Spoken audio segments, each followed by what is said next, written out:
চলে এলাম সে বিখ্যাত দই বড়া খেতে। 40 টাকা করে প্লেট। কিছুদিন আগে কিন্তু 30 টাকা করে ছিল, এখন 40 টাকা করে দিচ্ছে। এই যে আমি ওয়াসিম এখানে এসেছি, এখন খাবো। সুন্দর মানে এত সুন্দর স্বাদের একটা দই বড়া এই শীতের দিনে। আবেগ আমাদের গান শুনতে শুনতে কিন্তু আমরা খাচ্ছি দই বড়া।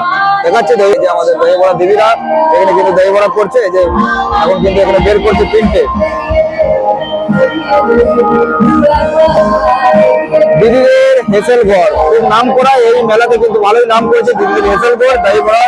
এবং তার সাথে রয়েছে পাটি সাপটা এবং অন্যান্য অনেক কিছু মিষ্টি জিনিস কিন্তু আমরা দেখতে পাচ্ছি। পিঠে পুলিও দেখতে পাচ্ছি। আমরা সবাই কিন্তু এদিকে এখানে পিম্পি আছে, দানিশও আছে, পুরোটাই কিন্তু খাচ্ছে। এই যে সার্ভ করছে ওয়াসিম সার্ভ করছে। কে করছে তো আচ্ছা, রিভিউটা দাও। তুমি তো দিবে রিভিউটা, তারপরে তুমি বলবো। টেস্টটা তুমি বলবে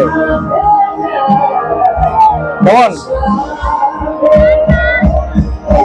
ভালো আছে, ঠান্ডা হয়েছে কিন্তু টেস্ট আছে তো। হ্যাঁ, ঠান্ডা তো ন্যাচারাল, ঠান্ডা তো হবেই।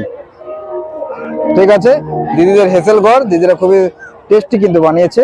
আমিও খেয়ে দেখবো।